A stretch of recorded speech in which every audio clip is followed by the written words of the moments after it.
In real-world scenarios, data is often distributed across multiple databases or systems. Understanding primary keys, foreign keys, and joins is crucial for integrating data from disparate sources, ensuring data consistency, and enabling comprehensive analysis across the entire data landscape. Also, a solid understanding of these concepts is fundamental for maintaining data integrity, organizing data effectively, retrieving information from multiple tables, conducting meaningful analysis, optimizing queries, and integrating data from various sources in data analysis processes. Primary keys and foreign keys facilitate data analysis by enabling analysts to explore relationships between different data entities. This understanding allows for more complex and accurate analysis, such as identifying patterns, correlations, and dependencies across different datasets. Imagine a library. Each book has its own unique number. No two books share the same unique number. In the world of databases, we have a similar concept, the primary key. Primary keys are the unique identifiers for each record within a database table. The primary key of a table is chosen from one of its columns, and each value in this column must be unique. This is a crucial aspect of database design, ensuring that no two records are the same and that each record can be easily and unambiguously identified. Let's consider an example. Suppose we have a database table called employee.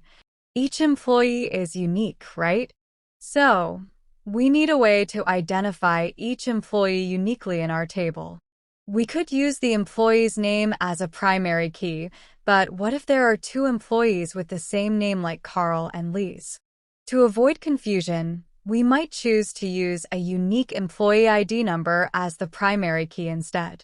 This way, human resources can easily find a specific employee's record using their unique ID. Selecting the right primary key requires careful thought. It should be a column that will always have unique values and won't change over time. The last thing you'd want is to confuse one record for another or struggle to find a specific record because your primary key is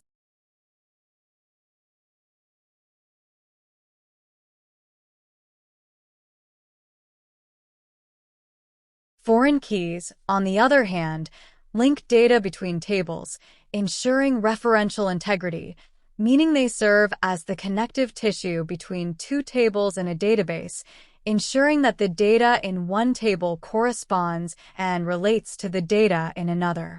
Imagine a database for a company. In this database, we have two tables, one for employee and another for country. In our employee table, we'd have a column named EMP-ID that is a primary key. We also have another column called Country ID.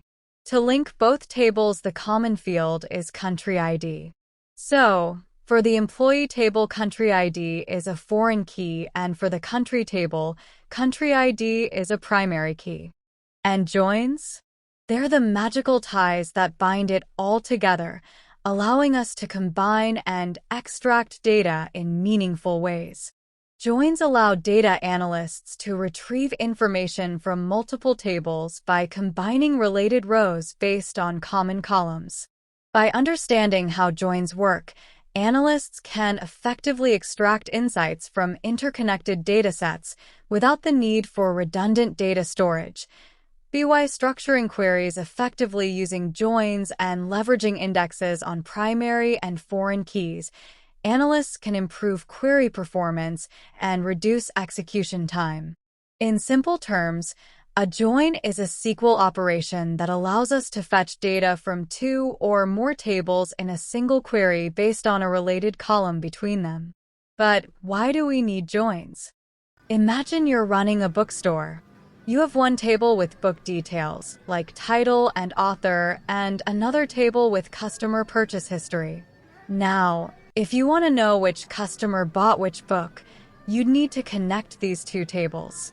That's exactly what a join does. It combines these two tables based on a related column, say, the book ID, providing you with a comprehensive view of your data. Joins allow us to create complex queries and obtain meaningful insights from our data. They enable us to answer questions like, which book is the most popular among our customers? Or, who are our top spending customers? There are different types of joins, and we will explain the most used ones. To start, let's discuss the left join. This join returns all the rows from the left table and the matched rows from the right table. If no match is found, the result is null on the right side. A left join would give you every employee, and if they are assigned to a country, that information will appear too. If not, you'll see a null where the country information would be. The right join, as you might guess, is the mirror image of the left join. It returns all the rows from the right table and the matched rows from the left table.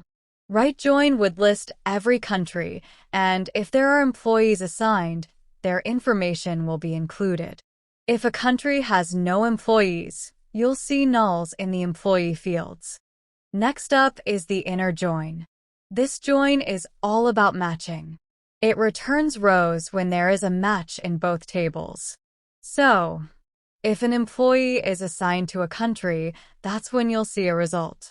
No matches? No result. It's like the perfect harmony of data. Last, but certainly not least, is the full join. This join combines the power of the left and right joins. It returns all rows when there is a match in either the left or the right table. A full join would list all employees and all countries. If an employee isn't assigned to a country or a country has no employees, you'll see nulls in the respective places. With these 4 types of joins, you can manipulate and view your data in various ways. Which type of join should be used? The type of SQL join to use depends on the specific requirements of your query and the relationship between the tables you're working with. In terms of the results of the join tables, you may notice that the number of records will vary with the join type. Looking forward to catching you in the upcoming videos.